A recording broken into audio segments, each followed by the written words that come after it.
kind. Ours is not a short story.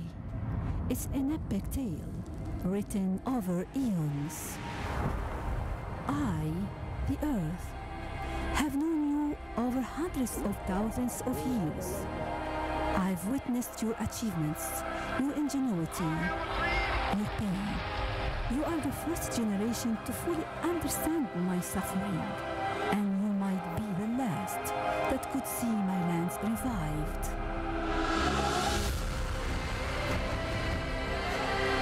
To all generations, the adventurers, the pioneers, the thinkers, and the dreamers. To all of you, let's find common ground in what unites us. Restore my lands for future generations. A tree begins with a seed. Generation restoration begins with you.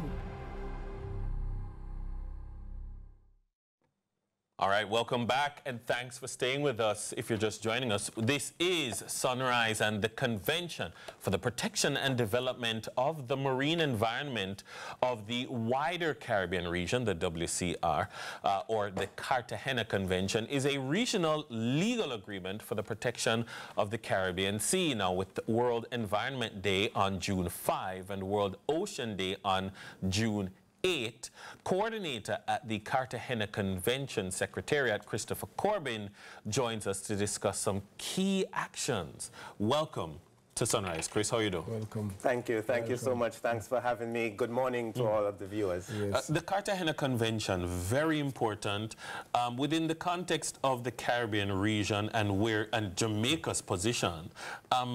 How much work have we put into making this an actual reality that we can action?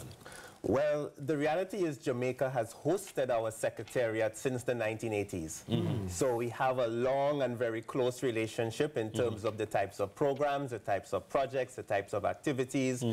It's a convention that covers 28 countries within the entire wider Caribbean region. Jamaica is one of the parties, so therefore has committed to take action on a number of environmental issues, both on land and as a small island developing state with the oceans as well. And therefore, we have over the years developed a number of activities to support prevention of pollution, protection of coral reefs, establishment of marine protected areas, and these are ongoing by the Secretariat. We see so many new technologies used to clean up coastlines. I've even seen some being employed in Jamaica. Of course, we have the typical beach cleanup types and things. Yes, Are we getting better at cleaning up and even preventing? Are we getting any better at it? It's a slow struggle. When you think about it, over the last 30 years, we've seen over 80% in the degradation of our coral reefs. We've seen increased production of plastics, illegal disposal of solid waste. We see sewage still accounting for as much as 70% untreated going into the Caribbean Sea. We are getting good at cleanups, but I say we have to get better at prevention. We have to engage our communities, we have to engage our private sector, we have to engage everyone now to address this, because cleaning up is not the solution. We really need to engage. Yes. I'm happy that you speak about engagement, because I'm here thinking, what can individuals do? What are the key actions they can take, to protect beyond moral suasion. It's an extremely important question, because some days on environment you kind of think, that have nothing to do with me. That doesn't affect the fact that I need to send my kids to school, that I need to have food on the table. But in reality, we can't survive if our environment is not kept in a way that will sustain us. So little actions that we can do. Take care of your garbage. Make sure it's put in the right place. Let's look at what we do in terms of cutting down forests, cutting down mangroves.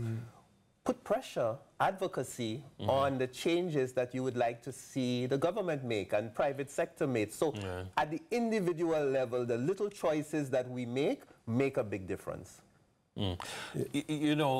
What I also look at, the entire Caribbean coastal management community. You look at NEPA, you look at other entities. Do the entities that are tasked with with protecting our coastal spaces, do they have sufficient teeth to be stronger on the prevention side? Now, when I first moved to Jamaica, about 20 years ago now, I was amazed at how strong some of the local legislation and regulations were compared to where I was coming from in St. Lucia. But in Jamaica, it was felt that it wasn't good enough. And therefore, it was so I think there is room for giving more teeth to our regulations. There is room for greater enforcement. There is room for improving our national policy. One would say many of our regulatory bodies are stretched. They just don't have the capacity to cover. And that's where it can't be seen as only the responsibility of governments. And that's where in a lot of other countries, you see a greater commitment to almost self-regulation, industry taking responsibility for itself, and the government doing the occasional checks to make sure that they stay in line. But it needs to be greater capacity built across the board, not just by our regulators, but even for our civil society, our non-governmental organizations who are champion environmental protection. So are there any special activities that UNEP, UNEP, through the Cartagena Convention, invite individuals to partake in? There's a lot happening. In fact, we are supporting NEPA in a launch on ecological restoration. And that is one of those areas, for example, where we think, okay, but our environment is degrading.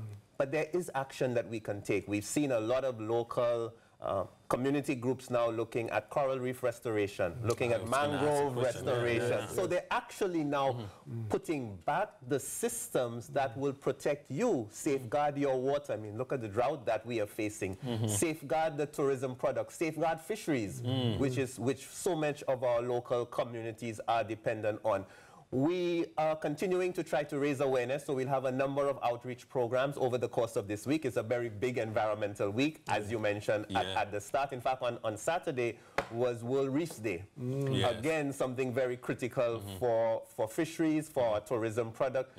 But we don't want this just to be about this week. No. It has to be sustained. A couple of weeks ago, I was in Spanish Town with Rotary International launching a community project looking at protection of the Rio Cobre. We need more of those spread across the entire We do need more of those, especially we see fish kills and that kind of things, and these things now go out to the sea. Exactly. And so we have to appreciate the importance. This morning, at the beginning of the show, Dennis and I, we were talking about what we ate yesterday. It was fish. And then there's a discussion about eating parrotfish. I don't know if it fits into what we are discussing.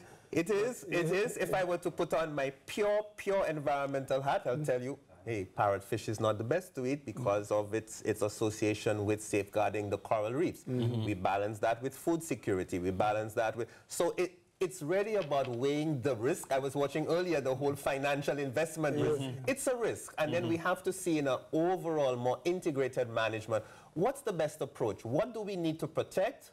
Where do we need to have a balance? And then where's the opportunity for resource development for us as a developing country? It's a conversation that must continue, not just this week, but certainly, as you suggested, 52 weeks a year, because it is something, our environment, it's the only one we have, and we have to protect it. You know, I always say to people, coral reefs, I don't want stone, you know. It's something living. It's something that can die. We have to take care of it. Absolutely. That was a good... Thank you very much, Christopher, for coming and enlightening myself and Dennis. That was Christopher Corbin, coordinator at Cartagena Convention Secretariat. Let's take a short break.